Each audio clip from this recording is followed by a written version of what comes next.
Hey everyone, it's SamFam and welcome to my channel. Today I'll be showing you guys the best method for shooting with a shot meter on NBA 2K22. So what you see here is on Hall of Fame difficulty, and you can see time and time again I'm easily able to green the shot with the shot meter.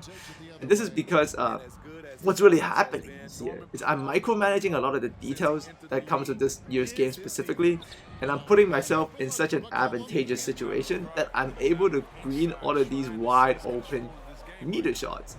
And you can see it every single time, even on Hall of Fame, these shots are wide open, and because of the location and rhythm and the spacing of the shot and the dribble move itself, it allows you to take advantage of the shot meter and the shooting with this year's game. And I guarantee it, once you get this down, you'll green way more consistently.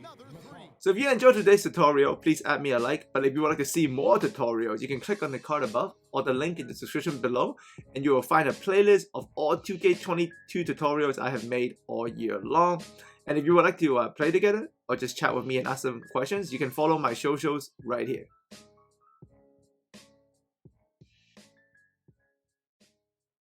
So let's take a look at how you pull this off. So what you want to do is you want to bring the shooter you want to use to the corner. Now if he's left-handed, bring him to the right corner. So in this case, Goran is left-handed, I brought him to the right corner. And then you want to call an icon pick and roll, setting you a screen towards the middle.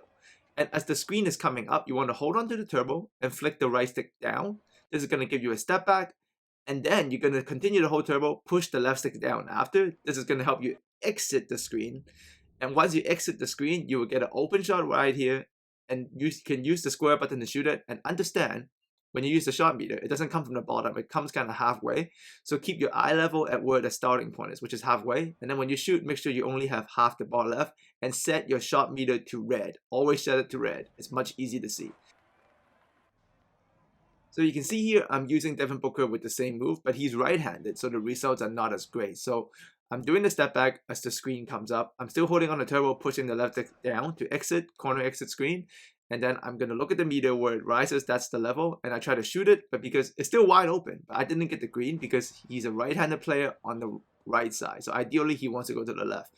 Shooting on the correct side, depending on your player, is important for this move because even though sometimes you get wide open off this, then it doesn't really matter. But if you're not perfectly wide open, and if you don't have the correct side, you might not get blinders to activate depending on when the defenders are recovering from. But you see this instance is wide open. I was a little bit late on the shot, and I still wasn't able to green it. But the move itself is still fantastic. Now, but this time, right-handed player on the left side, I'm doing the move. And this time, you know he's going to shoot with the correct hand coming out of the wing. It is much easier to green. And another top thing about this move is that you know exactly where the shot meter is going to come up because of where you're shooting the ball. So if you're on the right side, the shot meter is always going to come up on the right. So you see, this is the right side. And if you shoot it from the left, if you look at the previous clip, the shot meter came up from the left. So that little bit of visual prompt is also going to give you an advantage. And this move is also really good for greening a lot, is because it causes almost no stamina. This year, in this game, stamina does affect shot speed. So if your stamina is low after doing a whole series of moves, your shot speed is not going to be great. But here, you're going to be consistently using the same amount of stamina, so your shot speed remains consistent, which also helps you to green.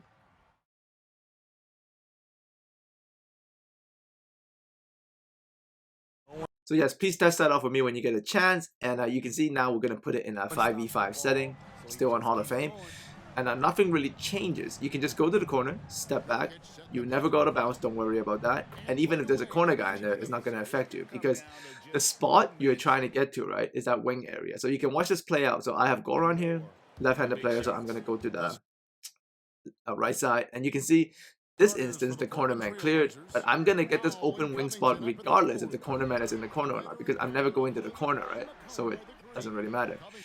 And if you're still wondering, like the exact detail, like what's making this work so well so I can replicate it maybe elsewhere, it is essentially that invisible barrier at the out of bounds. You can see I'm doing a step back, which by all physical account, I should be out of bounds, but I'm not.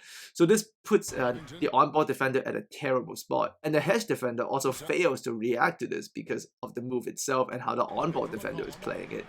So you're using that physical barrier to your advantage. Now here's some general tips and important details.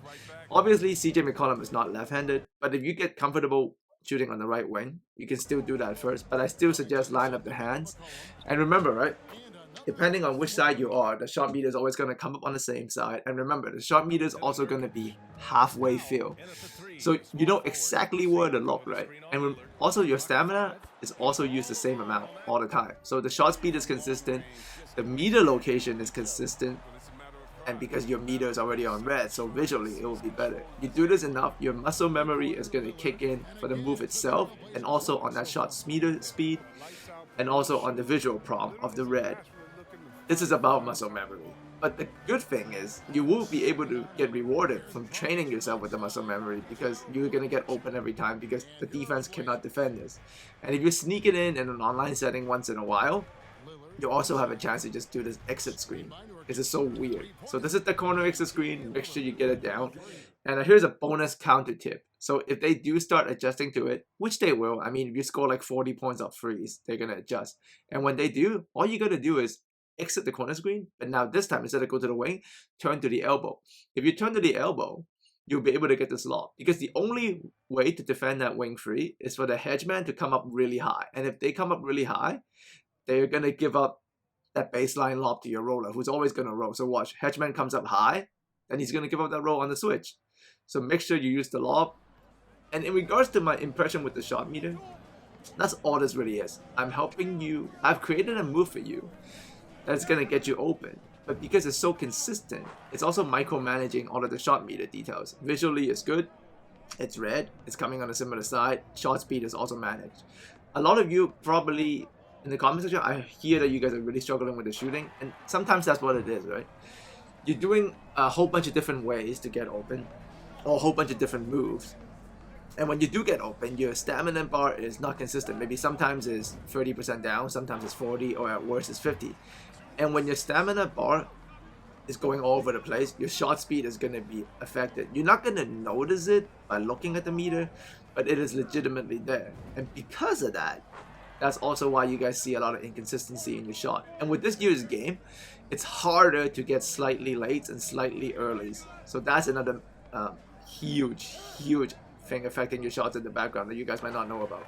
It's not as easy to get slightly this year anymore. So with the stamina effect on shot speed and the fact that you can't get slightly as easily, that's why a lot of you are seeing your shooting consistency go down a bit if you're not very familiar with greening all your shots from previous 2Ks. Alright, so try this out, let me know how it goes, and if you want to see more tutorials by me, click on the card above and the link in the description below for a playlist. You guys know the drill, all of my tutorials from all year will be there. So if you're catching up or if you feel like you're falling behind, go to the playlist and it will solve all your problems. Alright, as always, thanks for coming by. If you want to talk to me, add my socials at the end of the video, and I look forward to speaking to you guys again very soon.